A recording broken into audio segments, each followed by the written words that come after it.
Hi, everyone. Welcome to Office Hours. If you would like to find out more about how all of this works, then go over to officehours.global. First hour, today is the long day. First hour is general questions, any questions you have around media or virtual production. The second hour and a half or so is all education. We don't stream that, so we actually turn the streaming off for that so that the educators can talk amongst themselves. 10 o'clock, Nick Justin will join us and talk about getting metahumans out of Metahuman into Unreal. At 11 o'clock, we have Project Belfast, where we're taking over a music location, taking over. It's a venue in Belfast. And so we'll be doing that, and that's in a separate meeting, which we'll post out. And then at noon we have cooking with Damyanti Gajjar. So it's a busy week or busy day, and let's get to it now. Hosting our first 2 hours is Emily Russo. Hey, Emily. Good morning. How's everybody doing? Oh, we're doing great. Yeah, it's finally cooling off here a little bit in Nashville, and I got settled in and start work next week, so I'm excited. Outstanding. What's the commute like? It's awesome. It's right here. I don't have to go anywhere. I don't have to deal with any Nashville traffic. Not that what they call traffic is not what I'm used to dealing with for traffic, so right. I'm fine with that. That's but it's even better than actually having to leave the house. So pretty excited. Let's go ahead and get started today. All right, first question is from John Foltz in Selinsgrove, Pennsylvania. He said, Bitfocus Companion needs fixed IPs for the ATEM. I had a cart with a MacBook and ATEM in a network switch. Rolled across campus, had to reconfigure the IP addresses. Could I fix this with a small router on the cart? Any thoughts? Which one? Aaron? Sorry. So if you're in a managed IT environment, like it sounds like you are, putting a router on your cart is probably not a good idea. People will get upset. But what you should do is ask for a DNS name for that thing that is in their system so that it can always have the same name, even if the IP changes, or ask for a static IP on the network, and that will fix your problem. Putting a router on it will cause red flags in IT world most of the time. I think we had one more. Yeah, sorry, I came in late. I apologize. It can. Aaron's right. I mean, IT folks can get a bit twitchy if you start putting routers on their network. But if you open a conversation with them, explain what you're trying to do, maybe you could have a little mini network for your cart and connect that on a WAN side of a router to somebody else's network. Just have a conversation with them, because that may be a way around it. Gosh, I don't miss being on a cart and moving across campus. That was my first 3 years of teaching. It was terrible. Let's go to the next question. Next question is from Timo Galagas in Austin. What would the basic essential equipment needed on site for a new venue such as Austin, Texas, to produce a similar project to Project Belfast, other than the band's equipment? Alex? Yeah, so the main thing is obviously you need cameras. So I would highly recommend Blackmagic cameras, and it depends on how far you want to go. If you really want to if you say, okay, this is long term, we want to do a production, my recommendation right now would be to get the Blackmagic 12Ks at this point, because the price dropped, and you'll have the new chips, and we've done extensive testing. That's going to give you a lot. They'll last for a decade, for what you need. You can, of course, use smaller cameras like the 6Ks, and then you can go with something smaller again, like an extreme ISO. I would, again, if I was buy one, cry once, and I was trying to build this into a business, I'd probably get a Constellation, just so that I had all the levels of where I wanted to go. You could probably start with a Constellation alone. You might want to get a router, because routers give you a lot of extra outputs and inputs that are outside of the switcher. That'd be like a 40 by 40. Don't get anything smaller. Every time you get a smaller router, you just wish you had a larger one. And then you need a mixer. And for music, the X32 will work, definitely, and you could have someone remote into it. So the X32 would work depending on where you want to go with it. It could be a little limited down the road, but I think that would be, from my perspective, those would be the basics of the things that you need beyond the band. Rupert? So if you're going to follow the Belfast method and have remote people coming in to help you with your production, and either way, if you're going to do any kind of remote component obviously you're going to need bandwidth. So you want to make sure the location's got that, or you're getting it, 1, 2 connections, depending on, your overall demand. And then your network is going to be critically important too. So, you either maybe want to set up your own network for the production side if there's an existing network in the facility, or just either way get that under control, because the Belfast method is going to need VPN connections all over the place, and a robust network on site to make sure all this stuff actually works. Yeah, back to Alex. And I'll give you the less expensive, or the less inexpensive, but also the most stable way to do it is setting up routers with Meraki. You can definitely do it in other ways. There's ways to, it's just time versus money, and so the advantage of that, if I was going to build one of these, I'd use Meraki because the VPN is so easy to establish and manage. So as you bring other people in, you can literally say, hey, just go get this box and we'll configure, we'll send you a box and configure it, and then they're on the network.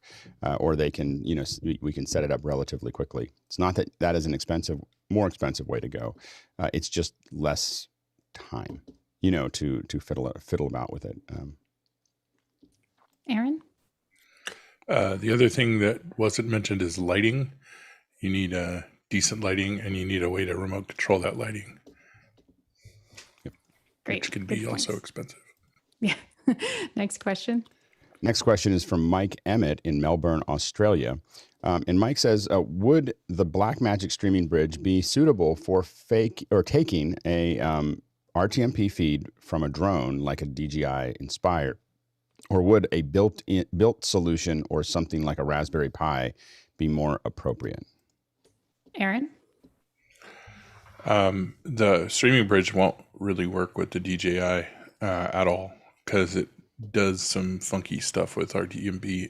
I would suggest either building your own or finding another box that you can use for that. Great. Next question. Sorry, I got lost in the. I'm finding a limitation of the. I think somebody hit answer on this thing. So be careful if anyone else is in there. Don't touch it. Don't touch anything in the back end. Yeah, I'm other than raising your hand because something disappeared on me. Rupert McCrae in Dallas, Texas asks. The Wikipedia page for hybrid event was established over 10 years ago, and the examples given are over 3 years old. Does this need to be updated, and should Wikipedia also have a definition of digital first events? We'll go to Alex.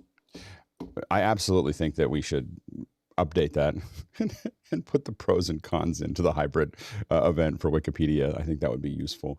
And I don't know how to, I don't really understand. I actually have a Wikipedia page. I don't understand how they work. So I don't, because mine gets goes bigger and smaller, and other things get taken out that were useful and then put back, random things get put back in. So I don't understand any of how Wikipedia works, but I do think that a digital first event should be in there. So if someone knows more than me, then that would be great. And then we'll go to Aaron. I was going to suggest that it might be a cool little project for us to have some Wikipedia gardeners for the various pages that are out there. That'd be kind of fun. Yeah, we can add office hours and educational office hours and all the good stuff. John Preto? We somebody in this group has to know Wikipedian up there, Alex, I would believe. Between Chris and I guess we'll poke around and see if we can find a Wikipedian to influence. Yeah, anyone can go in and add stuff. It's just if anyone clicks on it and says that it's misinformation, then it gets scrubbed and then verified and things like that. So they were trying to clean up their image, because as an educator, the first thing I said to my students when we started using it was stop using Wikipedia for your sources, because anyone can add information to it. And they got that reputation, and then they started fixing it. So going forward, they were like, oh, we have to do something to manage this a little bit better. And so now you can report things like if you're the owner, like if it's Alex's Wikipedia, he can say, this is not correct information about me, or this has been taken down, and you can fix it.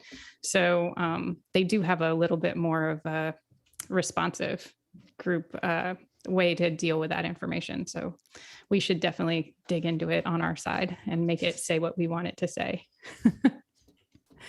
All right. Next question. Next question is from Rupert McCrae in Dallas, Texas. Office chair and desk preferences are often discussed. So too are carpet and floor treatments. What are the panel's preferences on carpet protectors for rolling chairs, or even cushion anti-fatigue mats for use at standing desks? Alan?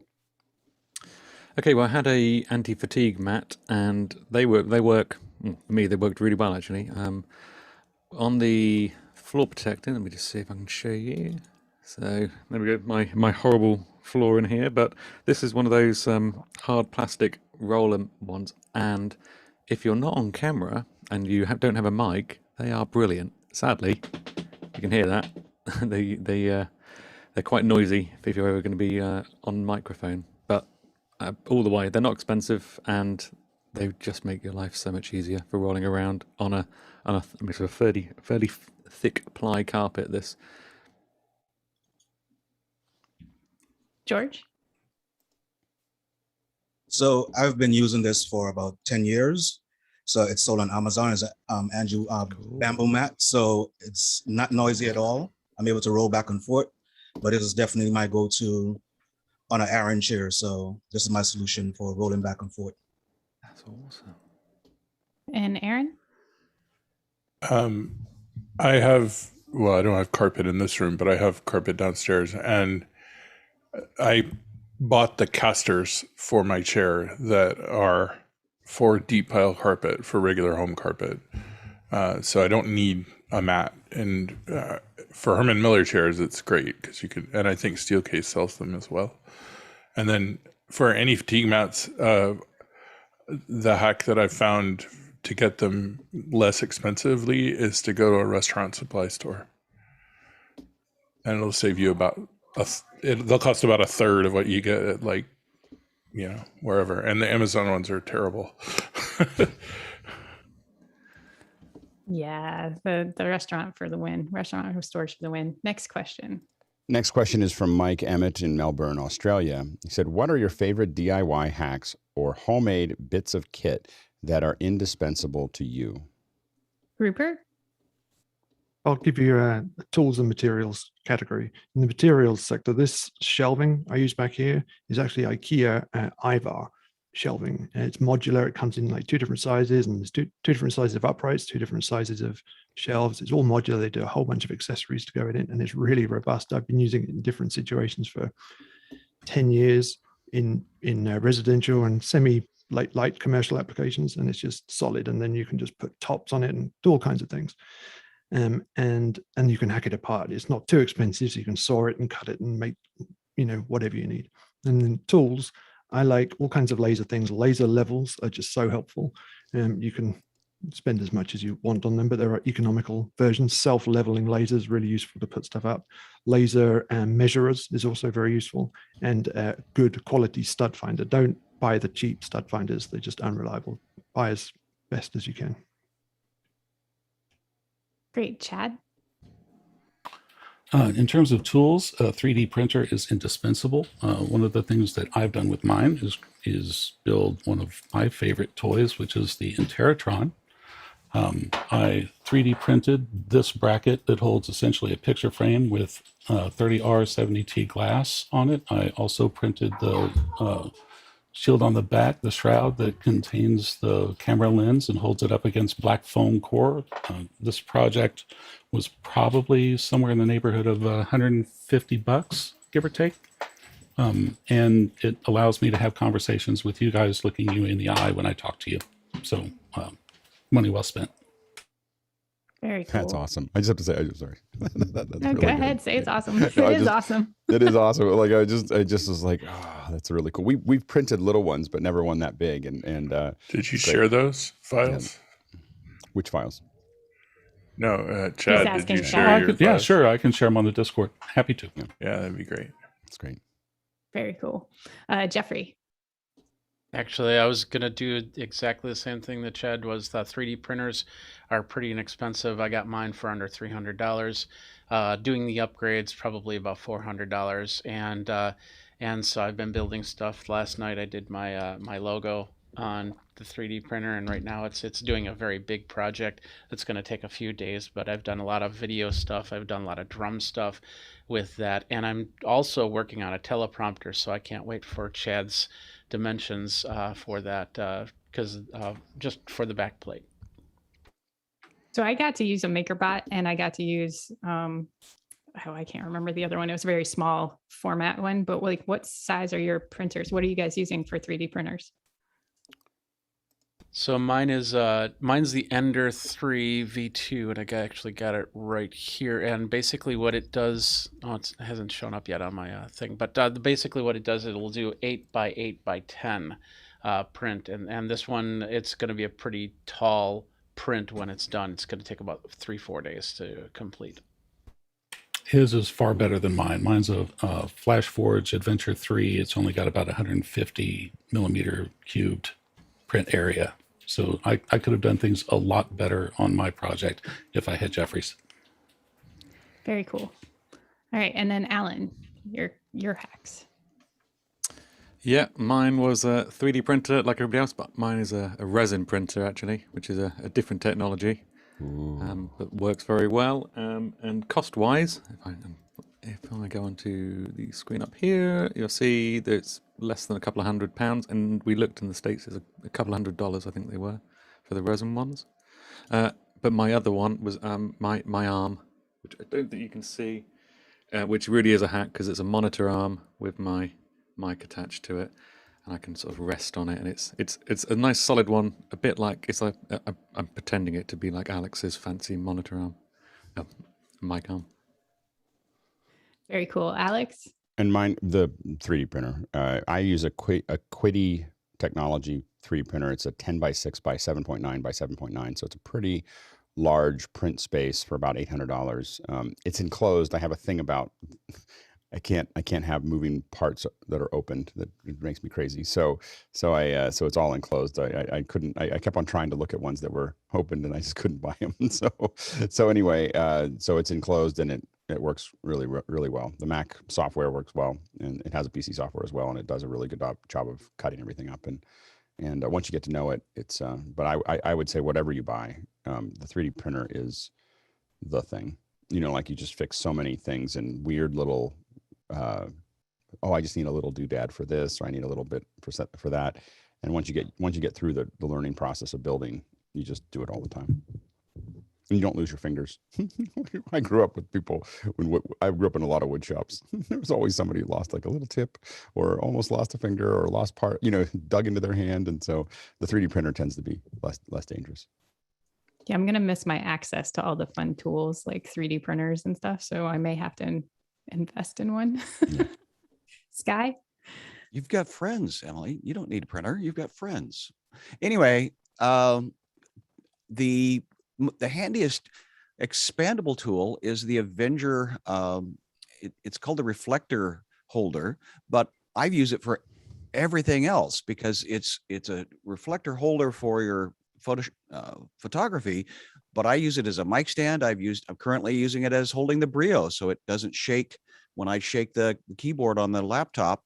It's standing stable because it's hooked up to just a standard mic stand over here, or you could put it on a C stand because it's got a nice ability to do the tilting and things. So the Avenger reflector holder, it's a utility tool if you're just starting out.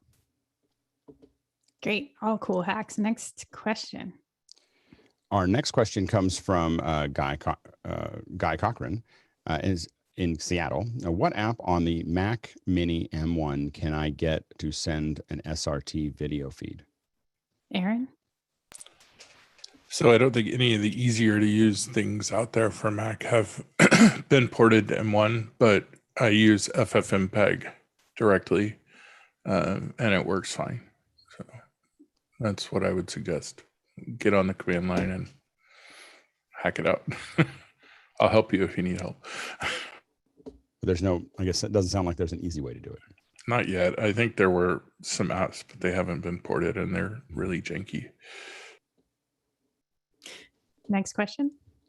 Next question is from Rupert McRae. Could maker pipe structural pipe fittings serve as an economical alternative to speed rail fittings for a less industrial grid and grid applications, or in a home studio environment? Jeffrey?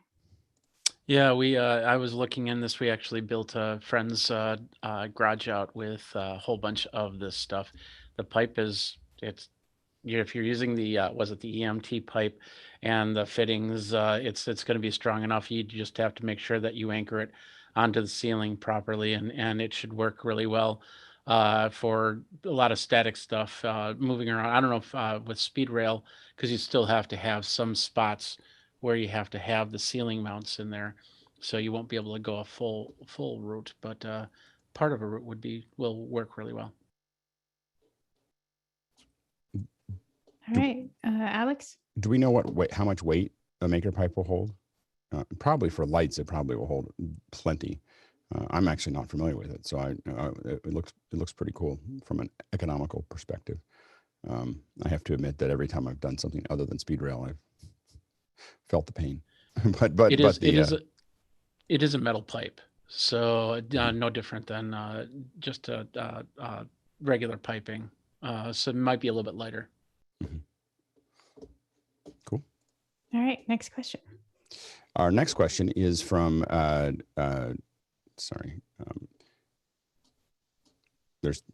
I'm finding some limitations in the back end when you try to do this all yourself, is that I'm jumping between two pages all the time. So I talked to Chris about integrating some of the tools so that I don't have to do this, but it's a little confusing right now.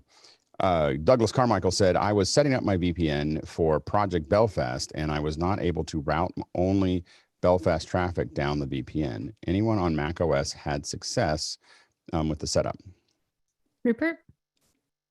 Nobody else raised their hand about the macOS specifically. I'm not familiar with that, but I can tell you the equivalent workflow on Windows would be to leave your regular network gateway, your router, as your default gateway, and then have a specific route to the remote LAN over your VPN. That leaves your default traffic going out of your router and your remote subnet traffic going over the VPN. So you'll want to look at either your default route or that your VPN doesn't adopt a default gateway. That might be another way around it, but on a macOS, I can't guide you exactly to that. Alex? Oh, I'm sorry. I jumped into, I think. The next question. Oh, okay, sorry. My fault. I was trying to get ahead. So I'm still trying to deal with the back end. So I think that was it. The next question is from Mike Emmett from Melbourne, Australia. After hours dipped to 720 for some time today for all who were in the meeting. What causes Zoom to drop quality of a meeting like that for all participants? Rupert? I can just say I have noticed this too sometimes, and I can't quite nail down the behavior either. I mean, after hours is normally 1080, but sometimes I have noticed it too.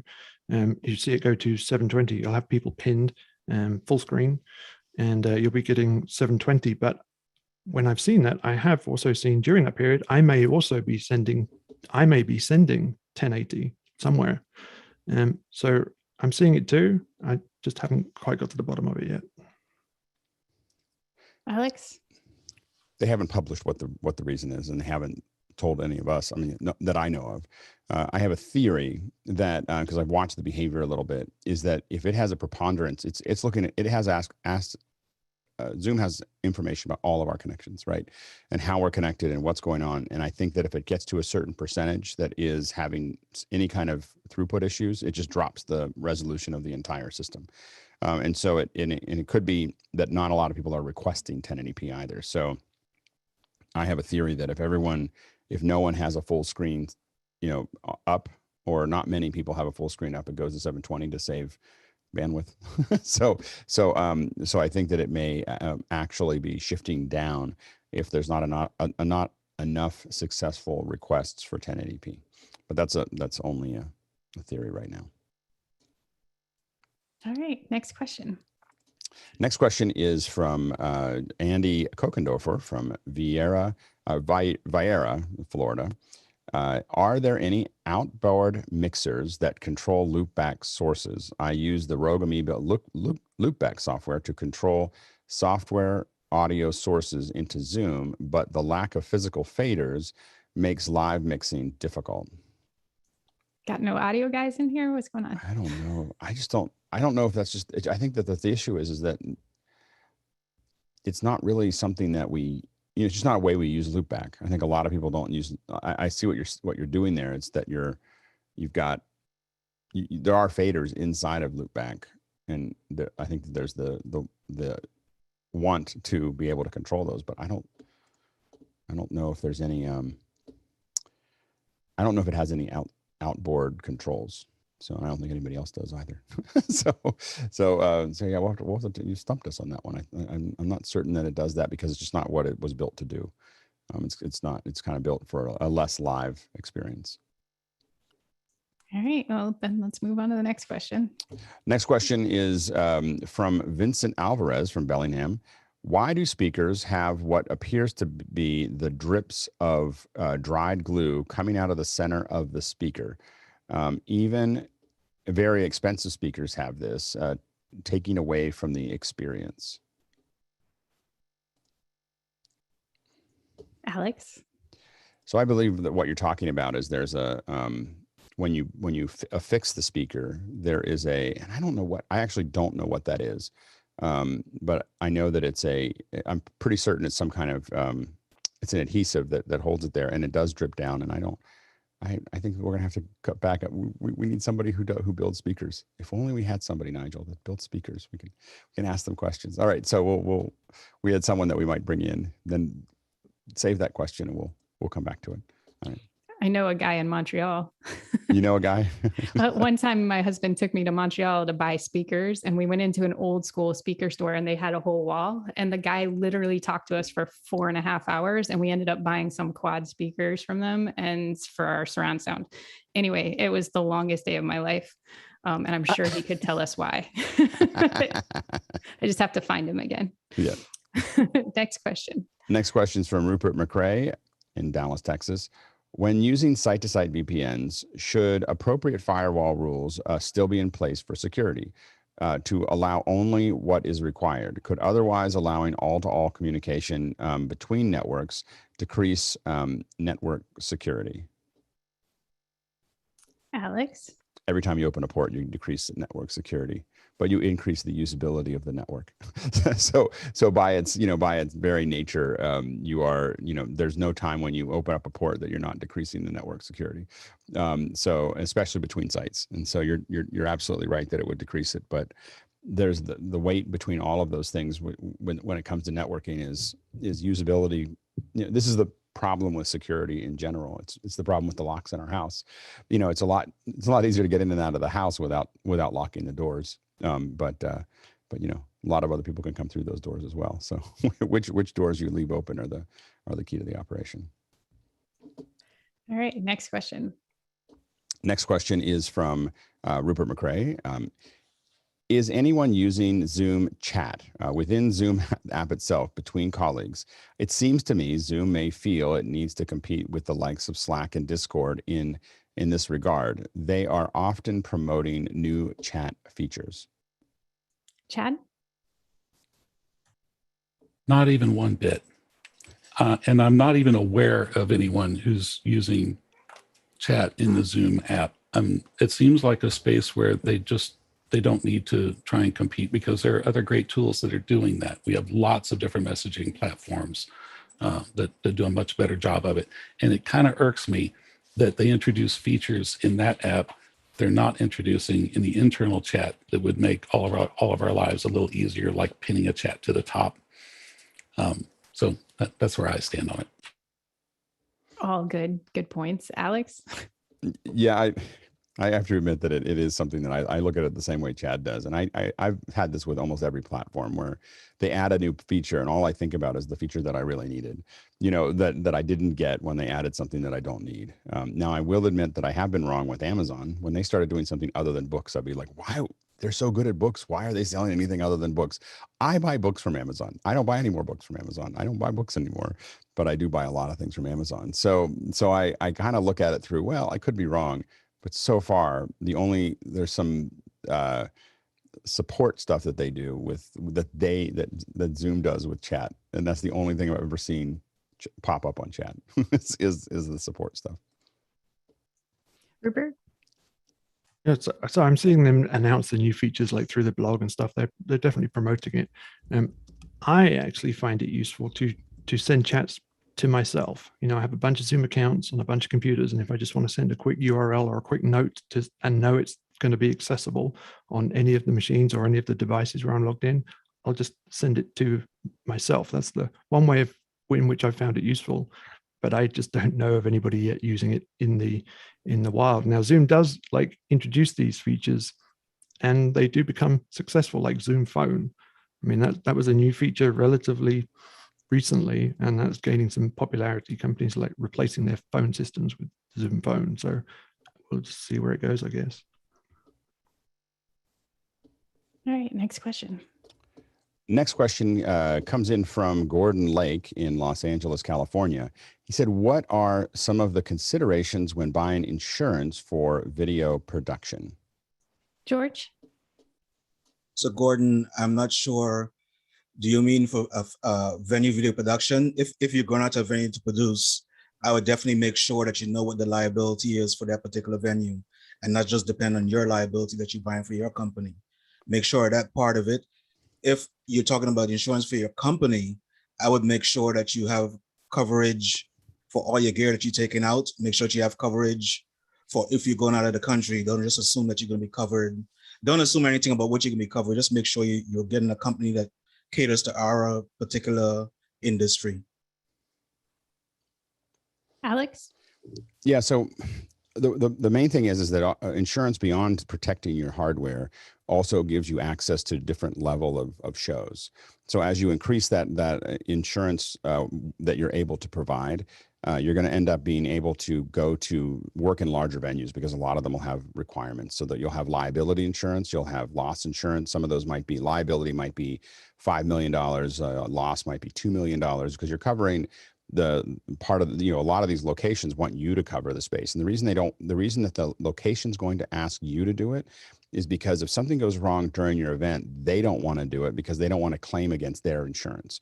So they expect everyone to show up. Somebody has to hold the stick other than them. So if you're walking into it, that's why they require it, because they want you to be responsible and accountable for anything that goes wrong in the space, and they don't have to do a claim against their insurance, which will increase their overall rates down the road, or they may lose their insurance. And so that's why you might ask, like, why is the facility requiring me to have insurance? Don't they have insurance? Well, it's because they don't want to be accountable for it. And so that's and it's kind of standard practice. You will not be able to get certain, like we were able to do a lot of jobs that we've been able to do because we can provide a large guarantee. The other one you'll look at is E&O, errors and omissions, which is useful as you get larger, but you probably don't need it at the beginning, when you could just fold if it didn't work, if something didn't work. But once you get big enough that you don't want to do that, you want an errors and omissions insurance as well. The main thing is that what you're looking for is talk to other people that have this insurance, and you want to look for people who are responsive. So, and you want to know where your insurance company is. Are they on the West Coast or are they on the East Coast? If you're on the West Coast and they're on the East Coast and you need an insurance certificate quickly, that, after 2:00 is a problem for you because they're gone. So you have to, like, are they large enough that they have multiple offices? Those types of things are things that you need to, kind of look at. You do want one that specializes in entertainment or production, not a general. There are companies that will say, yeah, we can do that, but they don't understand the responsiveness and what the structure is needed, because you'll need insurance for every time you go to a rental company, every time you load in, every time, there's all kinds of things that people want to see in that insurance. Now we did it incrementally in PixelCore, where we just slowly built that up, but you can also remember that you can get that insurance for a specific show. You'll pay a lot more per unit. So, but if you're only doing a show every month, you could probably just get an external insurance provider to provide what's necessary for that one. If you start doing lots of shows, then you start getting a large one. Rupert? Yeah, so there's all kinds of insurance requirements for going on site, but there are also some interesting ones you may want to consider for remote production. Even still, there's overall production insurance. What happens if the production fails, or you fail, or you get sick and have to step out and you have to pay for consultants to come in and do it and have other costs? How are you going to meet those costs? Also, if you're working from home again, you want to make sure that your homeowner's insurance actually covers your business activities. And if you have a fire or some disaster at home, normally your homeowner's insurance might cover your costs of moving out, hotels and stuff. But if you're running business and remote production, you're going to have other costs. You want to make sure that you get covered for those. And like Alex said, you have the option of indemnity insurance for if you give bad advice or forget something. That's at a professional level, and if they choose to go after you, you'll get legal coverage for that. Also in remote production, if you're working for clients in different regions, in different countries, then that's a whole different thing that you may want to look into. All good points. All right, next question. Next question is from Ernest Floyd in Bastrop, Louisiana. What is the best gaffer tape brand? Alex? Mostly what we use is, I believe it's ProGaff is the one that I think that we see the most. It's got, this is we say we don't want to talk about religion, so we just have to be very careful as we talk about gaff tape, because gaff tape is very, very close to a religious conversation. People are very very specific about it. So there's American gaff is, I find, to be not tacky enough. There's a couple on Amazon that are too tacky. So your tackiness, and so there's three things that I measure it by: is its brittleness, so how rubbery is it? It's how easy it is to tear, and its tackiness, and it has to be with all of those. It just has to be just right. If it's not just right on all of those, and so I find that the ProGaff is the stuff that we've enjoyed the most. The one that we enjoy the least is Bonn, BONN. I'm just going to slam them because we're required to use it in Moscone. It's not tacky enough. That's why Moscone requires it, is because it doesn't mess up their floors. But wow, just barely useful. So anyway, remember also, if you're gaffing over carpet, there are Velcro covers. So Velcro covers that in rolls of 100 feet, and then you don't have to, you keep it forever. The only time you should gaff is over linoleum or something hard, but you always want rolls of the Velcro cable covers at different widths, because anytime you want to add a cable, you just roll it up and put it under and then roll it back. And so it's, instead of unsticking things and sticking things, and it's a lot better for the carpets. Anyway. Alan? Yeah, getting on to the religious arguments here, aren't we? So in Europe, and so I've seen this in the States as well, but we got Lemark, which is the mag tape stuff, and they do many different types for different things, and all the colors. And this is real gaff tape. This is real. This is the good stuff. But not like, it's not duct tape, like what we would call duct tape on our side of the pond. Because the only reason I ask is that when we're in Europe, we ask for gaff tape, and what's handed to us is duct tape. Oh no, this is they do duct tape and that as well. They do all the tapes. They have a I believe they have a US distributor as well. Worth having a look at. It's good stuff, and it's Lemark Group. So they do dance floors and everything. They're very big in theatre and the touring. So I know them from the touring side of things here, but yeah, well worth having a look at. George? So as Alex mentioned, pro gaffers. So believe it or not, there's some hotels that would require you to have the color of their carpets. I mean, I'm not joking. They will require you to have gaffers tape the color of their carpet when you come in the house. Also, the same thing goes for board tape. Not all board tape is created equal, meaning for audio boards and for soundboard, lighting boards, mixers. So don't put the sticky stuff on the boards, because it will come up with all that glue left in it when you try to take it up. Good points, all of it. All right, next question. Next question is from Vincent Alvarez in Bellingham. My family room TV now appears to be out of sync. My Sonos app does have a feature to do a small adjustment, but are there any tips that I can use? Alex? So the other place, it depends on what you're actually playing through, but there is an iPhone app that goes with the Apple TV that will also do a sync, for you. So it'll actually play that out and help you maybe make a further adjustment. But home systems are notoriously bad at syncing, and so we run test signals through our home system, and to take a look at it, and you have to figure out where that problem is. So it's most usually the receiver, and the TV, the TV has some latency in it that the receiver is not delaying for. So, but that's the thing to look at. The Apple TV has been the most effective that we found for getting sync to be correct without going down a heavier path. I have to admit that I did. Last time I set up my home system, I used a validate to tie it back together. But I wouldn't recommend that. One thing that you can do is if you really want to figure out how far off it is and you don't have a lot of money, take your iPhone and point it at the TV and have a video of someone doing something that clacks together or snaps together. You can find something that you think is real that is going to play out of that. You record it and then open it in a NLE. You can see how many milliseconds, how many frames you're off inside of Final Cut or something, because you'll see the hit even on, and what you want is a camera that's capturing the audio and the video at the same time and embedding them together. Generally, you won't have any sync issue there. And so you just need to see a visual of what's actually happening in your stereo. And that's what we found is the least expensive, most guerrilla version of how to solve that problem. Guy? Yeah, I was curious if he was on Wi-Fi as well. We have some Sonos that is like that, that's not wired. So we wound up hardwiring the stuff that is hooked up to the television because it was drifting pretty bad. So yeah, I was just curious if he would consider hooking it up via Ethernet. I know some of those speakers can be hard to run cable to, but that might do the trick as well. Good. All right, next question. Next question is from Rupert McRae. For the benefit of the YouTube audience, could we explain the office hours pre-show mic check process? This might be useful for anyone thinking about joining and as a general practice for their own meetings. Alex? I don't know if anyone could use it that doesn't have as much hardware that we have for this. I think it would be annoying for a lot of folks that don't understand what to do with that, but it could work.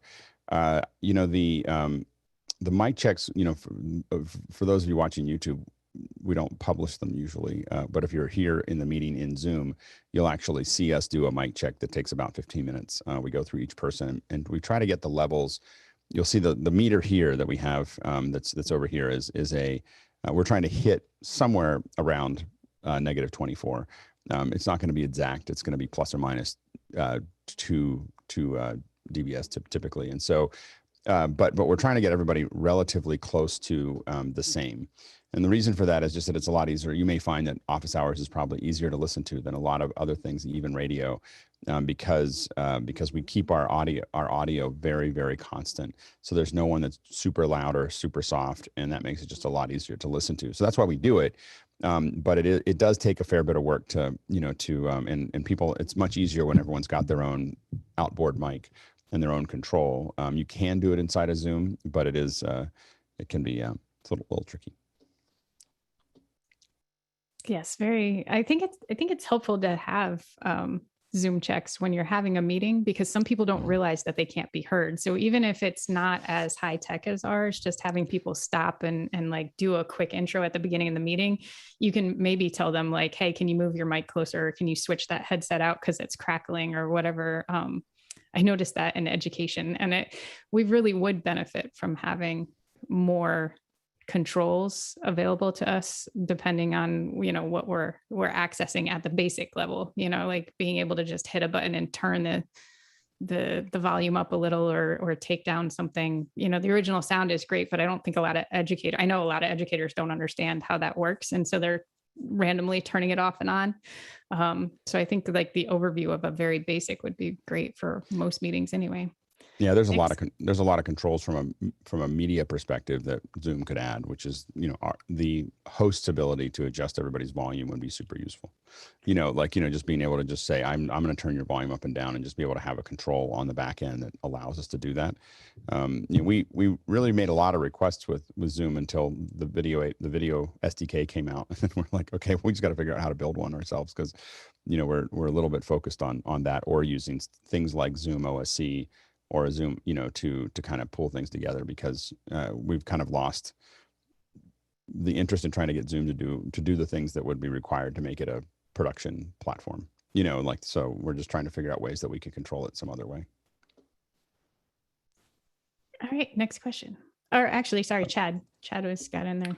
Oh, I did want to mention something else that we do during our sound checks is we go through our audio chain, and that not only forces us to be a little more familiar with the equipment that we use, but it also exposes everyone else in the panel to what that mic sounds like or what that mixer is going to sound like. And I think that's a great benefit that brings. All right, next question. Next question is from Sky Gleason in Seattle. Guy, why did you drop the price of Damyanti's cookbook on the DVE store? Guy? So I was asked by Hasbook if we could bring in these books from South Africa, and the cost to ship a pallet from South Africa is super expensive. But when we finally got all the billings after the custom brokerage fees and everything, it was a little bit more reasonable than we thought. So we had a meeting with Damyanti and asked if we can bring it down so we can get it in the hands of more people. So I suggest you guys get this. It's on the site. It's $25 now, down from $40. So anybody who ordered it at $40, which was already a great value, is going to get a refund for $15. And now you can get two almost for the price of one. So get one and give it as a gift, because you get to cook with Damyanti for $25. And then you have the whole recipe here with a beautiful picture. So pick one up. Oh, it's so good. Sky? Well, I live 12 miles south of the shop. Can I just stop by and pick one up, or do I? You'll ship it to me, right? Either way, come on down. Copy that. Alex? Yeah, and I will say what's really great about the cookbook itself, across the stuff that we're slowly working through on the cooking days, is that they're really practical. You know, they taste really good, and they're practical, and it's not some esoteric way of putting together a meal. And I've made a bunch of these over and over again now, and it's just they're just easy to build. And it's so much fun. And we also, you know, I think we want to support the cooking that we're doing with Damyanti. So if it's also a good opportunity to contribute to the heavy capital investment that Hasmook has made in that studio. So we, you know, whatever we can do. All right. Next question. Next question is from Douglas Carmichael. He said, what is the process when musicians learn arrange songs for performance without access to the original sheet music? Is ear training the most important skill besides the skill on the instrument to make that possible? Jeffrey?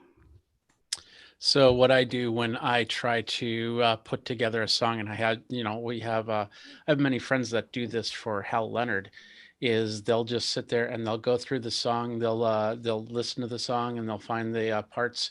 They'll try to do some sort of EQing of the song to try if they're bringing out like a bass part or a guitar part or something like that. So the other voices get lowered out of there. And then they have a big network of people that they can also go to. But yeah, I'll listen to a song several times and then try and bring in note for note. And sometimes it's perfect, sometimes it's not. And that it's all trial and error. And then eventually you get the right ears into play and you can hear a song and get as many notes as possible together.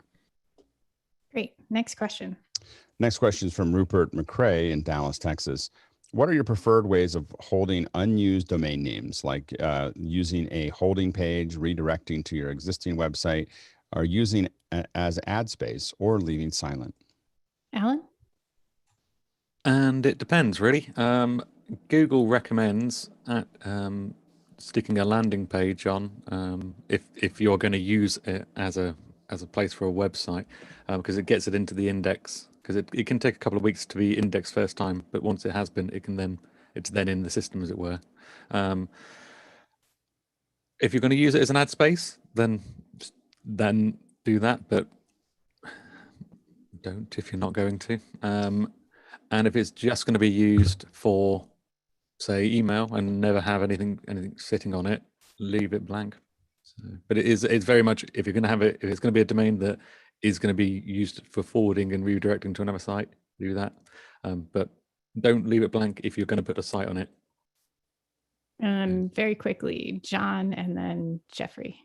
I have tons of experience with domains over the last 25 years. Depends on how much traffic is going to that domain. And you can look that up. That will depend. If there's traffic there, then park it with one of those services and they put the ads on there and you do a rev share. I just closed my main site, my overall site, and so what I did was I took the URL and put it on my about page over at geekazine.com. But a lot of times, yeah, I'll go to different pages. I'll even go to Facebook pages and other social networks, depending on what's going on. Like for instance, I have one Facebook page, went from a web page, and it's now all just on Facebook, and just reroute to there. All right, and then last question. Next question is from Glenn Mead in Waterloo, Ontario, Canada. Maybe I missed it, but pertaining to insurance, is there a recommended amount of coverage? 500K, 1 million, or 2 million? George? So Glenn, like in DC area here, most of the AV companies I work with requires 1 million. When your underwriter is writing your insurance, you either gonna have part of it is gonna be equipment, and part of it is gonna be how much you need to carry for liability when you go outside. You need to really target the companies that you're going to work with, because they're going to ask you for specific, do you have 2 million, 1 million? So you need to contact those companies and find out exactly what they need as far as liability to come into their building. And Rupert. Well, if ever there was a question that was, it depends, it's this one. I mean, obviously there's the requirements that the clients or the locations may have, and that covers, whatever if something goes wrong, but that may not cover your costs, and if it's something that affects you and maybe not necessarily your client, like a fire or disaster like we talked about or anything, then it's down to what you think your risk is, what your requirements for yourself, those coverages. So it just depends, and a good broker can obviously help you with all that. And Alex. Yeah, to build on what was just said before, is that you want to look at what your personal losses are, potentials are, and start low. You don't buy more insurance than you need. Once you've established, if you pick a good insurance company at the beginning and a good broker at the beginning, you can change the number in a week, sometimes even a day. And so things you can change your connection very quickly. The key is it takes weeks to get the initial thing set up. You're going back and forth with the broker. You're sending a bunch of bits and pieces. So you want to get the insurance established. Don't establish it with a company that is general loss insurance. Establish it with a company that understands production. Might be a little bit more, but start low, cover your basic pieces there. But now you have a relationship with a company that can expand as you need it. And then the way we got, I think in PixelCore, we got to a point where we were doing, I think we probably had 5 million, 2 million, 5 million of 2 million loss, 5 million in liability. We didn't start there. We did it because there was some job that came in that required it, or series of jobs that required a little bit more. And we just kept on expanding based on what was necessary. And so, but don't go up, faster than you have to. And again, remember that you can get spot insurance for a specific job, from companies. You don't need to have it. If you think this is a once in a year kind of thing, you don't need to use your current insurance to do that. You can have another company just handle this one thing for you. And that wraps it up for the first hour. So we got to bring in our educators. If there are educators in our audience that want to join, please make sure you raise your hand so you can get in for your mic check. Not voice check, mic check. And I'll be back in just a minute. We'll say goodbye to the YouTube. Yeah, and thank you to everyone on YouTube. Fade out is so funny, and the fade in.